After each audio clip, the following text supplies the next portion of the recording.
Tonight, Taylor Swift cancels 3 major concerts after police say they uncovered an ISIS-inspired terror threat. The race for the White House kicks into high gear. Harris and Walz hit the campaign trail while Trump and Vance go on offense. And Tropical Storm Debbie is about to make landfall now for a second time. First, organizers of Taylor Swift's Vienna concerts this week abruptly called them off after authorities said they uncovered a terrorist plot. ABC News has learned they were tipped off by U.S. intelligence officials arresting 2 suspected militants whom they say had pledged allegiance to ISIS, saying they seized bomb-making materials. But officials say a threat still remained. Late details just coming in. The race for the White House in full swing. Vice President Harris and running mate Tim Walz hit the ground running, kicking off their battleground state tour, while former President Trump and J.D. Vance go on the attack. Vance crossing paths on the trail in Wisconsin with Air Force Two, suggesting Walz, who served in the Army National Guard for 24 years, is guilty of stolen valor. Democrats pushing back. And what President Biden just said about his concerns if Trump loses. Selena Wang from the campaign trail and Rachel Scott standing by. Debbie isn't finished yet, picking up strength in the warm waters of the Atlantic before making landfall again, this time in South Carolina. Parts of the region prepare for another 10 inches of rain, doubling what's already fallen. And the Northeast is next. Residents are bracing for major flooding after a separate system wreaked havoc in the region and caused massive flight delays. Ginger Z and Victor Kendo report from the storm zone. Ukraine launches a major attack inside Russia, the first large-scale ground assault since the start of the war, attacking Russian forces on their own territory. Vladimir Putin holds emergency meetings, calling Ukraine's actions a large-scale provocation. James Longman with late reporting. NASA weighs its options to return the Starliner crew to Earth, considering using SpaceX to bring the astronauts home and possibly extending their stay in space into next year. And America Strong. The community is coming together and answering the call ahead of Tropical Storm Debbie, finding foster homes for hundreds of shelter animals in desperate need. Tonight, celebrating all those empty cages. From ABC News World Headquarters in New York, this is World News Tonight with David Muir. Good evening, everyone. Thanks so much for joining us on this Wednesday. I'm Lindsay Davis in for David. We begin tonight with breaking news. Authorities thwart an alleged terror plot targeting Taylor Swift's European tour, her Eras Tour, which is the highest grossing concert in history. Authorities say 2 suspects have been arrested, accused of planning to attack one of her 3 shows in Vienna with tens of thousands of fans in attendance. The concert promoter says the shows were canceled after Austrian officials confirmed the plot. The suspects allegedly radicalized online, at least one of them a teenager who pledged allegiance to the Islamic State.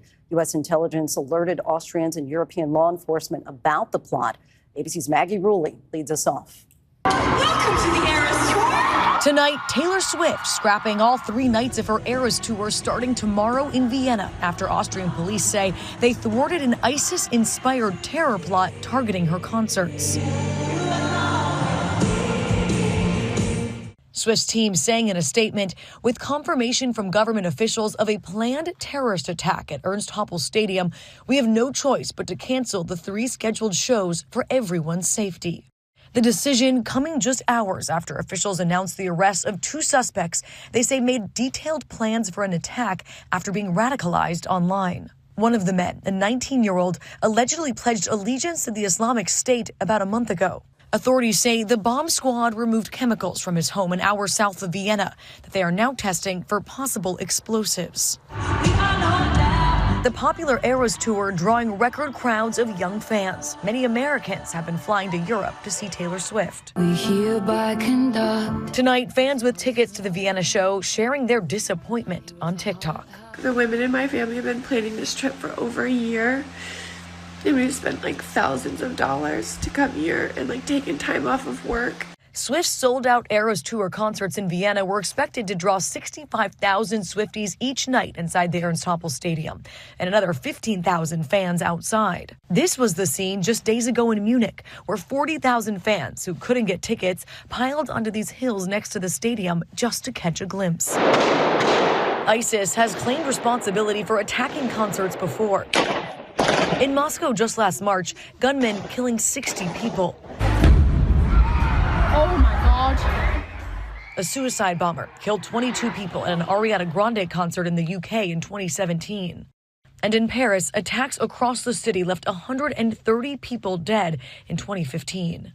ISIS is still out there. They are still active. They are still online. They are still recruiting. After the arrests, Vienna police were ready to move forward with the show, saying the concrete danger has been minimized, but they acknowledged an abstract threat remained. Tonight, Taylor Swift team not taking any chances. And Lindsay, Taylor has announced that all of those disappointed fans will be getting a full refund. Tonight, Lindsay, we're also learning from sources that it was U.S. intelligence that found that at least one of those suspects had pledged their allegiance to ISIS-K in early July on the messaging app Telegram. They then passed that information on to the Austrians and Europol. Lindsay? Perhaps tragedy averted. Maggie, thank you. We move on now to the race for the White House. The newly formed Democratic ticket, Vice President Kamala Harris and Governor Tim Walz barnstorming the upper Midwest in this, their first full day of campaigning together. One day after debuting the ticket in Philadelphia, Vice President Harris and Governor Walz spoke to crowds in Eau Claire, Wisconsin, and just outside Detroit. Republican vice presidential candidate J.D. Vance is shadowing their moves. Vance, also in Eau Claire, tried to cross paths with Harris and Walz on the tarmac. The Democratic running mates continue their blitz through the battlegrounds in the coming days, with Vance not far behind. ABC's Selena Wang checks in from Michigan. Tonight, the race for the White House in full swing, with both campaigns battling to win the Midwest. Air Force Two and J.D. Vance's campaign plane meeting on the tarmac. I just wanted to check out my future plane. Holding dueling rallies in Eau Claire, Wisconsin. How great it is to be here in Eau Claire, Wisconsin. Good afternoon, Wisconsin! Vice President Kamala Harris and her new running mate, Minnesota Governor Tim Walz, on the trail for their first full day of campaigning, drawing another huge crowd. So in the next 90 days, we need you to use your power. We need you to knock on doors. We need you to register folks to vote. We need you to energize and organize and mobilize and make your voices heard. The campaign saying they've raised $36 million in the 24 hours since Walz has been on the ticket. A new poll out today shows Harris and Donald Trump effectively tied among likely Wisconsin voters.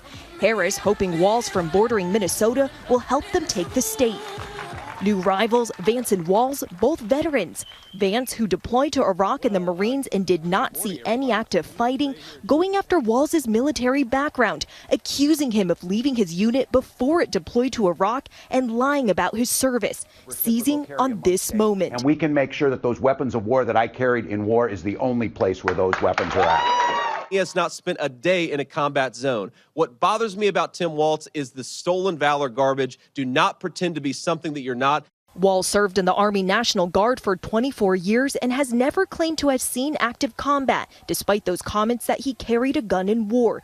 He retired honorably in 2005 to run for Congress as the crisis in Iraq was growing. The Harris campaign saying in a statement, the governor carried, fired, and trained others to use weapons of war innumerable times. Governor Walz would never insult or undermine any American service to this country. In fact, he thanked Senator Vance for putting his life on the line for our country. It's the American way. Walz hitting right back. Donald Trump, he sees the world differently than we see it. He has no understanding of service because he's too busy servicing himself. Again and again and again. Again and again and again. This guy weakens our country to strengthen his own hand. Let's get right to Selena Wang live outside Detroit. Selena, both campaigns in Michigan tonight, there is a keen awareness about just how important these battleground states are. That's right, Lindsay. Harris and Walz, they are racing to win over voters in these critical battleground states, well aware that this election is only 90 days away. And they've had massive crowds at their rallies, and they've been energized and fired up, including here in Michigan. J.D. Vance, on the other hand, he's been following Harris in every state that she's been visiting, but opting to hold smaller campaign events instead of rallies. Lindsay? Selena, for us, thanks so much. Tonight, President Biden out with a warning about his concern if Donald Trump loses the race for the White House.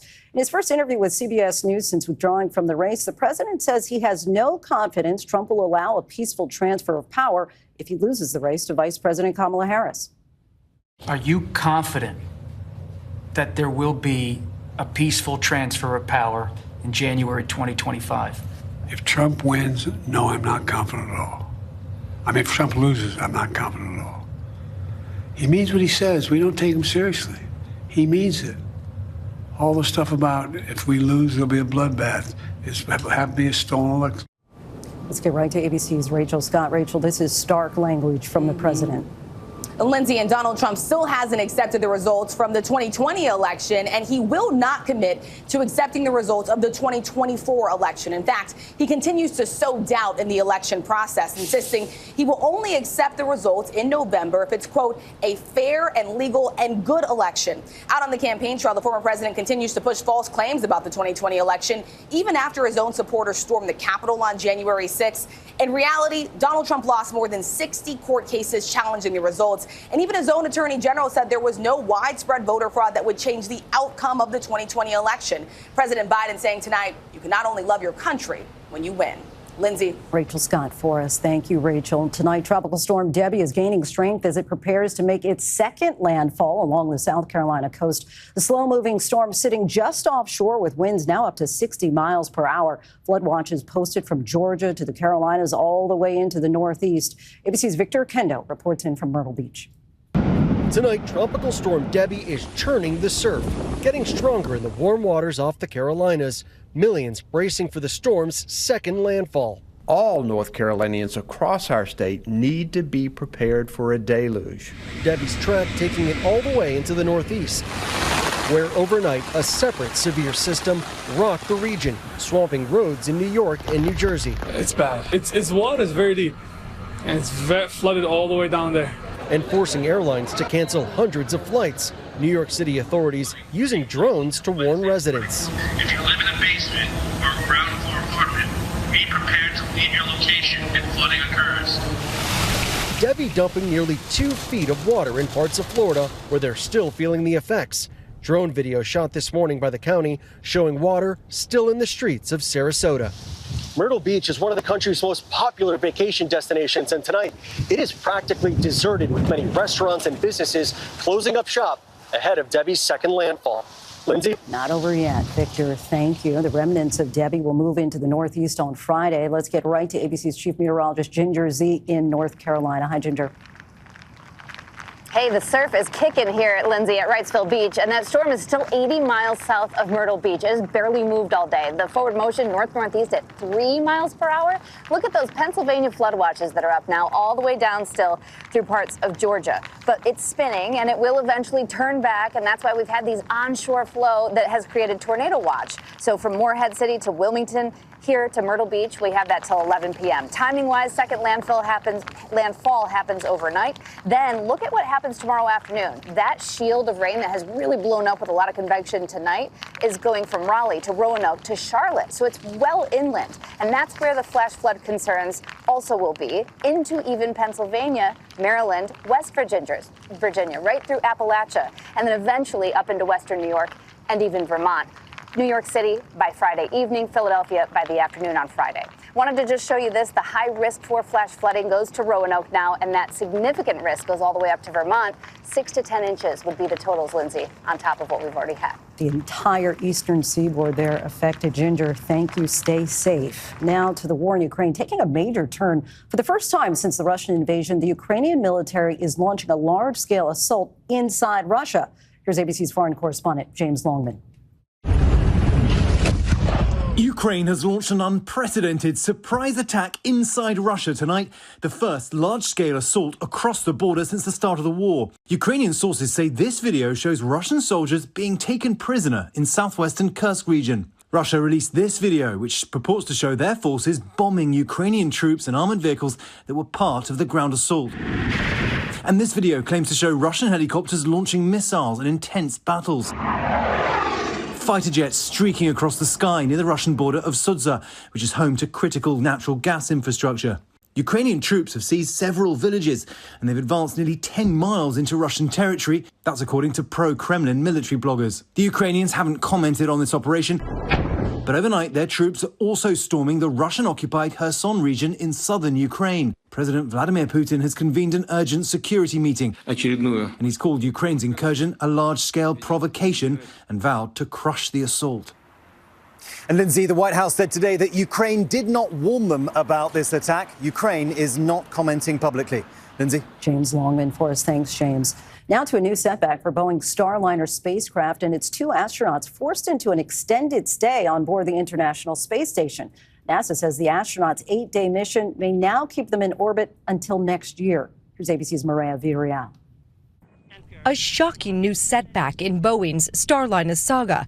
Tonight, NASA says astronauts Butch Wilmore and Sonny Williams may now have to wait until February before returning to Earth, and possibly with Elon Musk's company, SpaceX. Officials breaking the news on a teleconference today. We know that at some point we need to bring Butch and Sonny home. The 2 launching into orbit back in June on Starliner's first ever crew mission.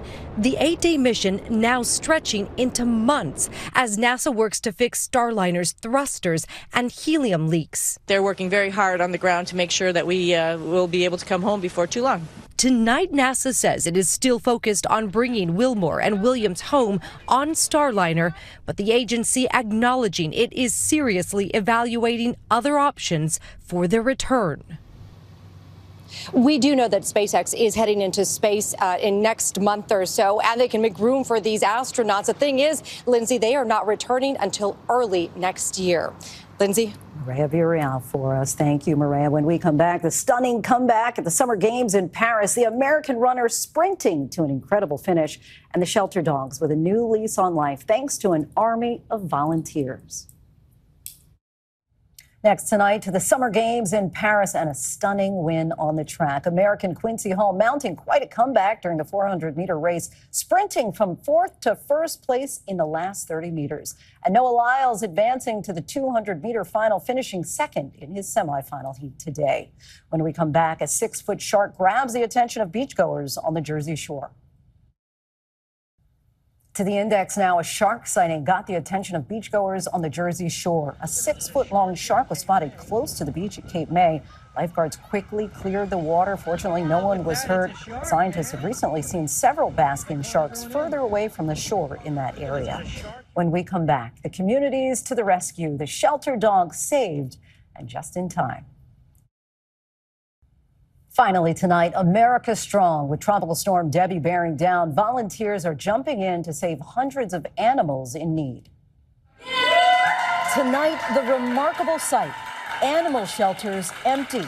Workers there all cheering. Hundreds of dogs and cats have been saved, and just in time. As Tropical Storm Debbie barrels down, animal shelters are asking their communities to help temporarily foster dogs and cats in need.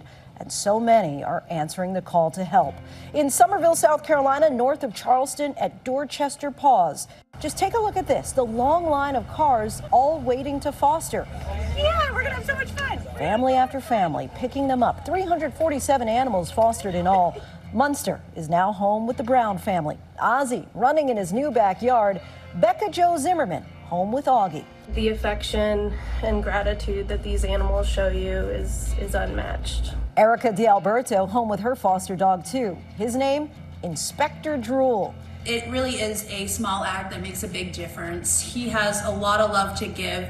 April Howard, the shelter's executive director, is grateful. We could not be more thankful and more proud of our community. And just 30 minutes away in Moncks Corner, South Carolina at Berkeley Animal Center, look at all the empty cages and vacant crates. 137 animals there now in foster homes. 1-year-old Tessa with the Broad family. 4-month-old cats Sam and Mo now with the Stanleys. And the Johnson family with 3-year-old Bellamy. Heather and Desi say they were in shock. It was amazing. We could not believe the amount of people that came in there. And tonight, that shelter with a simple message to their community. Thank you! And thank you for watching. I'm Lindsay Davis for David and all of us. Good night. Thank you for making World News Tonight with David Muir, America's most watched newscast.